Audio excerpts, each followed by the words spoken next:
Shalom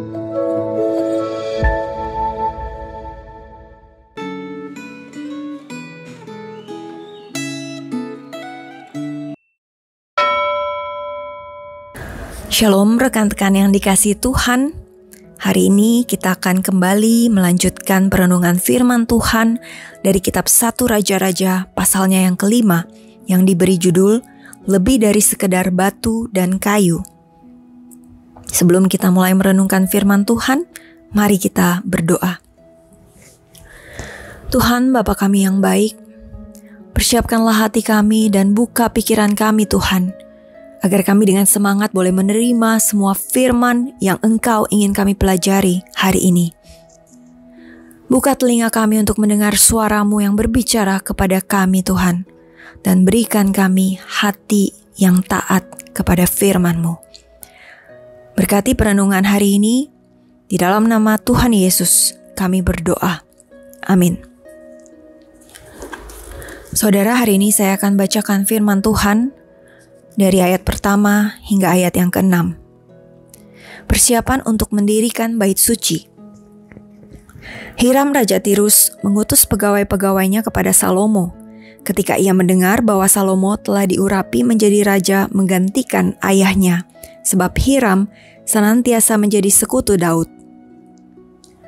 Salomo lalu mengutus orang kepada Hiram dengan pesan, "Engkau tahu bahwa Daud ayahku tidak dapat mendirikan sebuah rumah bagi nama Tuhan Allahnya, karena musuh-musuhnya memerangi dia dari segala penjuru, sampai Tuhan menyerahkan mereka ke bawah telapak kakinya.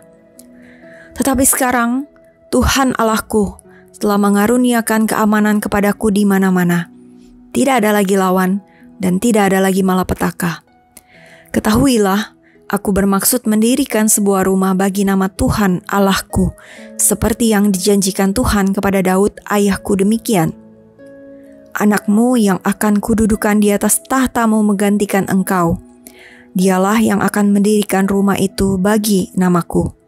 Sebab itu, perintahkanlah orang menebang bagiku pohon-pohon aras dari gunung Libanon, dan hamba-hambaku akan membantu hamba-hambamu. Upah hamba-hambamu akan kubayar berapapun yang kau minta, sebab engkau tahu bahwa di antara kami tidak ada seorang pun yang pandai menebang pohon seperti orang Sidon." Demikian jauh pembacaan firman Tuhan.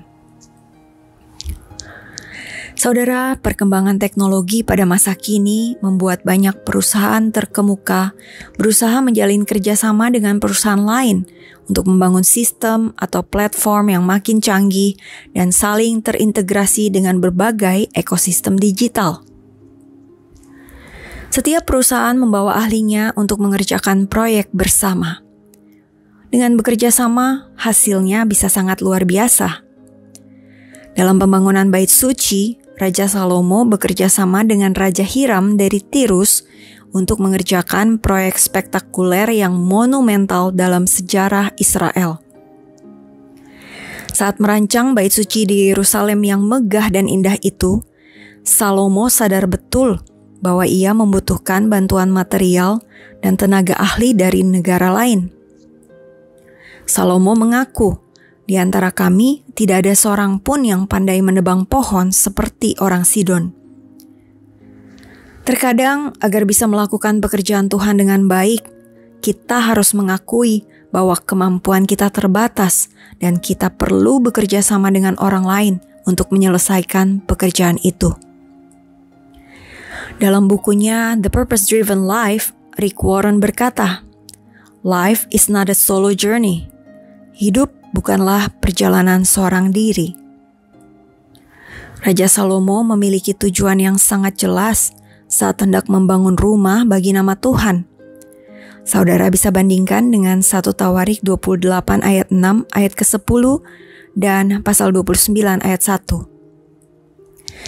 Kata rumah merupakan padanan kata untuk kata Ibrani bait, yang bukan hanya sekedar menunjuk pada rumah atau tempat tinggal, tetapi menunjuk pada bait suci, tempat kediaman dan kehadiran Tuhan di tengah umatnya secara permanen.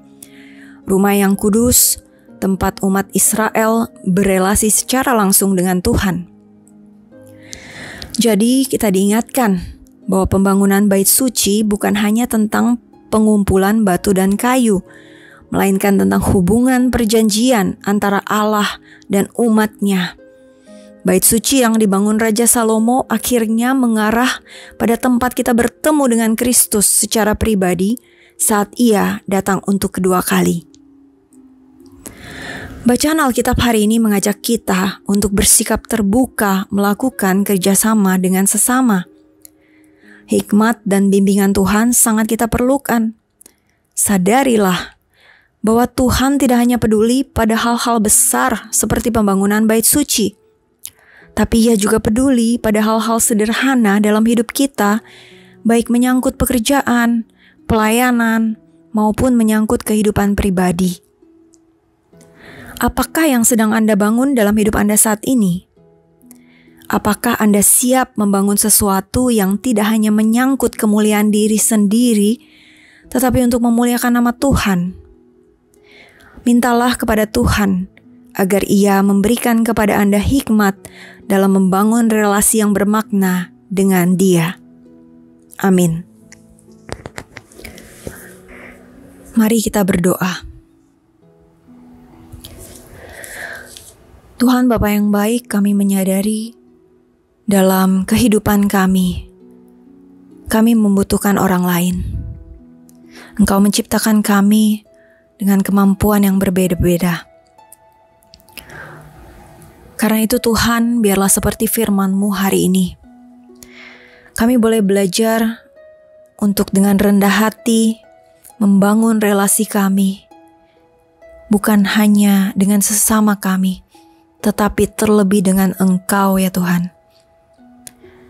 Dan biarlah dengan hikmat dan bimbingan Tuhan, kami bersama-sama boleh hidup terus memuliakan Engkau. Berkati kehidupan setiap kami Tuhan, hanya di dalam nama Tuhan Yesus kami berdoa. Amin.